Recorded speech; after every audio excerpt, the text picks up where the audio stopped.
Չկա դեպք, որ քաղաքացին վճարի առողջության ապահովագրության համար, բայց չկարողանա օգտվել բժշկական ծառայությունից։ Առողջապահության նախարարի պնդումն է։ Անահիտ Ավանեսյանը համաձայն չէ լրագրողի դիտարկմանը, թե ոլորտում խառնաշփոթ է։ Մենք ընդունել ենք օրենք։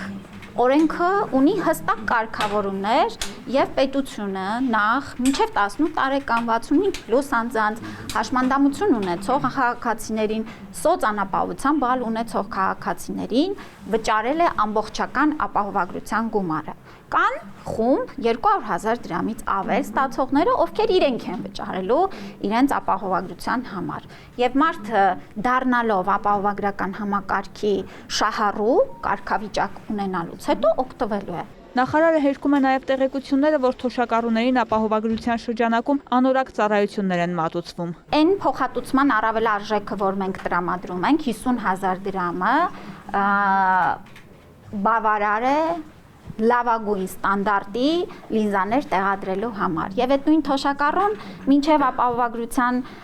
ներդրումը պետք է վճարեր 100,000-ավոր դրամներ վիրահատության համար եւ նաեւ լինզայի համար։ Այսօր նա իր աչքի տեսողությունը պետության ապահովագրման շրջանակներում ի վիճակի է ստանալու առանց որևէ կոպեկ վճարելով։ Երեկվա տվյալներով 130,000-ից ավելի այցեր են եղել տարբեր ծառայությունների շրջանակներում։ Համակարգը նոր է, բազմաթիվ ընթացիկ խնդիրներ կան լուծելու, չի հերքում Ավանեսյանը, բայց եւ վստահեցնում է։ Այո, մենք այսօր էլ ունենք օպերատիվ խումբ, որը ամենօրյա ռեժիմով զբաղված է ընթացիկ կարգավորումներ, փոփոխություններ, շտկումներ, բարելավումներ անելու առումով։ Մենք ունենք 40,000 բուժաշխատողների մեծ բանակ, ովքեր որ պիտի այս նոր համակարգի հետ նաև ընթացիկ այդ հիվանդանոցի դերակատարումը, պոլիկլինիկայի դերակատարումը, այս բոլոր դերակատարումների առումով մի փոքր ժամանակ է պես ամբողջապես հարմարվելու, բայց ես ուզում եմ ընդգծել, մենք ընդամենը 3 շաբաթ է, որ աշխատում ենք լրիվ նոր համակարգում,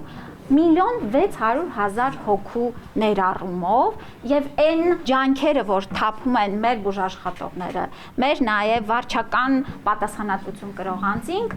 եւ այդ ջանքերի արդյունքն է, որ այո, մեր խնդիրները ընթացիկ են, կարգավորելի են։ Կարգավորվում են նաև Արմեդ համակարգի հետ կապված խնդիրները։ Նույն օպերատորը, որը 2016-ից գործարկել է այն, կոնցեսիոն պայմանագրի շրջանակում այսօր էլ սպասարկում է համակարգը, բայց նոր ծառայությունների ներդրման պայմանավորված թվային գործիքների ընդլայնման անհրաժեշտություն կա։ Հետևաբար նոր մրցույթներ են իրականացվում, նշում է գերատեսչության ղեկավարը։ Դրանցից մեկը արդեն իսկ ամփոփվել է,